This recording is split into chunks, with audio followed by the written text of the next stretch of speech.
All right, ready to dive deep. Today, we're going back to 1918, World War I, to uncover the story of the Lost Battalion. You might know the basics, but trust me, we're going to unearth some seriously fascinating details, all thanks to American history tellers. They had Christopher Capizzola on, a history professor at MIT, who really knows his stuff. You know, what makes this story so compelling Yeah. is that it really shows how the U.S. military had to adapt and evolve. It was like going from 0 to 60 in a war zone. Exactly. Right. I mean, think about it. At the start of World War I, the U.S. military was like this small but scrappy team. Their focus was on defense, protecting our shores, not launching large-scale invasions, not on another continent, but then, boom, the National Defense Act of 1916. Yeah. This was more than just tweaking things. This was a total mindset shift. The act empowered the U.S. to prepare for a major conflict. They increased the size of the standing army, made it possible for the president to call the National Guard into federal service, and started gearing up For massive production. of weapons and equipment. So instead of reacting to threats, they were building a military capable of taking the fight to the enemy. But all those soldiers and weapons, they don't just magically appear. Right. Definitely not. They needed manpower and fast. This is where the Selective Service Act of 1917 comes in, the first draft since the Civil War. Talk about a controversial move. Yeah. Imagine the social impact of that, I read, that local newspapers would actually publish the names of those who were due to be sent off to training camps. They called it entrainment. And if someone tried to dodge the draft, guess what? Others from their town would be sent in their place. Can you imagine the pressure? Absolutely. But it really shows how committed the government was to making the draft work. They tried to give it this local feel by using familiar places like post offices and town halls for registration. Deliberately steering clear of anything that felt too militaristic, like police stations or army bases. It wasn't just a top-down decree. They wanted it to feel like a community effort. That's fascinating. So picture this. You're a young man, you've just been drafted, and all of a sudden, you're whisked off to one of these makeshift training camps. Capizzola talks about how recruits would sometimes have to build their own barracks. Before they even learned to fire a rifle, it was like learning on the fly, with this almost desperate urgency. And then it was off to Europe with that famous line on everyone's lips, heaven, hell, or Hoboken by Christmas. Puss. The reality of those European staging grounds, which were basically massive camps, preparing troops for the front lines, was a far cry from the training camps back home. Right, because suddenly it's not about learning the basics, it's about prepping for the brutal reality of war. But let's not forget, there were nearly 400,000 African-American soldiers serving in a segregated army in this time. That adds another layer of complexity to the story. You have these soldiers facing discrimination at home and abroad, yet at the same time. Many found a degree of freedom and opportunity in Europe. That actually fueled their fight for equality back in the U.S. It's a tragic irony, but also incredibly inspiring. It's a reminder that even amidst the chaos and horror of war, people are still fighting for their rights and their dignity. Okay, so we've got this rapidly transforming U.S. military facing immense pressure to get up to speed. And now we're heading into one of the most massive and brutal battles of the war, the Meuse-Argonne offensive. Imagine a landscape utterly ravaged by years of war, trenches everywhere, barbed wire, and the constant threat of artillery fire, sometimes from the enemy, and tragically, sometimes from your own side. It was during this offensive, with over 1 million American soldiers fighting, that the Lost Battalion found themselves in a desperate fight for survival. This is where the story takes that crazy turn. Right. I mean, what happens when you're not only under attack from the enemy, but also from your own artillery? That just seemed like the worst possible situation. It was a nightmare scenario. Major Charles Whittlesey and his men, about 550 soldiers, were pushing forward in the Argonne forest. When they got separated from their unit, ended up trapped on a hillside, completely surrounded. The German forces, they were low on supply, under constant attack. And then, to make matters worse, they started taking heavy fire from their own artillery. It's hard to even imagine the feeling of helplessness, being pinned down like that, not knowing where the next shell was going to land. How on earth did they manage to signal for help? I mean, radio communication wasn't as reliable back then. Right. You're right. Reliable radios were still a relatively new technology at the time, but they did have one. Somewhat antiquated, but surprisingly effective means of communication. Carrier pigeons. Carrier pigeons. I have to admit, I never really thought about their role in World War I. They were absolutely vital. And, in the case of the Lost Battalion, one pigeon in particular, Cher Ami, became a true hero.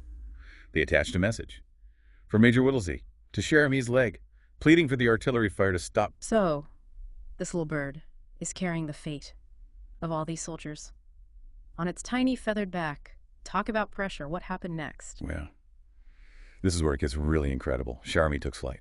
Amidst all the chaos and noise, bullets flying everywhere, the poor bird was actually shot through the breast and lost a leg during his flight. Oh, wow. That's just heartbreaking and heroic at the same time. Despite being so badly injured, Cherami managed to fly over 25 miles in under an hour to deliver that message. Talk about dedication. That's insane. Did the message arrive in time? It did. The message got to headquarters, just as the U.S. command realized their mistake, and we were about to order a halt to the barrage. Cherami's message confirmed the lost battalion's location, and, very likely, saved many, many lives. It's amazing how such a small creature could play such a pivotal role in such a huge conflict. But even though the shelling stopped, they were still surrounded by the enemy.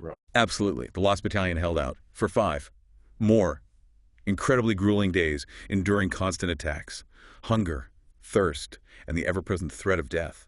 What's remarkable is that many of these men were from urban areas, a lot of them recent immigrants, to the U.S. They could have easily surrendered, but they didn't. It makes you wonder where they found that strength, that resilience to keep going when all hope seemed lost. Capozzola attributes it to a combination of factors: their own grit and determination, the strong bonds of camaraderie they formed under fire, and of course, the leadership of Major Whittlesey. He was truly an inspirational figure who refused to give up. It's almost like their story embodies the American spirit, this refusal to back down, even when facing incredible odds. So after those 5 harrowing days, what happened? Were they rescued? They were. American forces finally broke through the German lines and rescued what was left of a lost battalion. Out of the over 500 men who went into that pocket, only about 194 were able to walk out on their own. That's a sobering reminder of the cost of war. But at least they were finally safe. And what about Cherami? What happened to our feathered hero? Cherami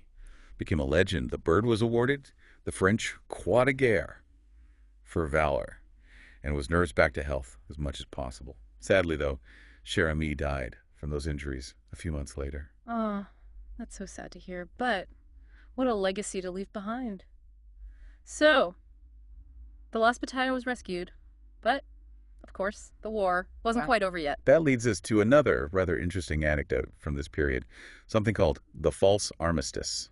That happened just a few weeks after the lost battalion was rescued. Oh, yeah, I remember reading something about that. Word got out that the war was over, and everyone started celebrating, but it turned out to be premature. It happened on November 9th, 1918.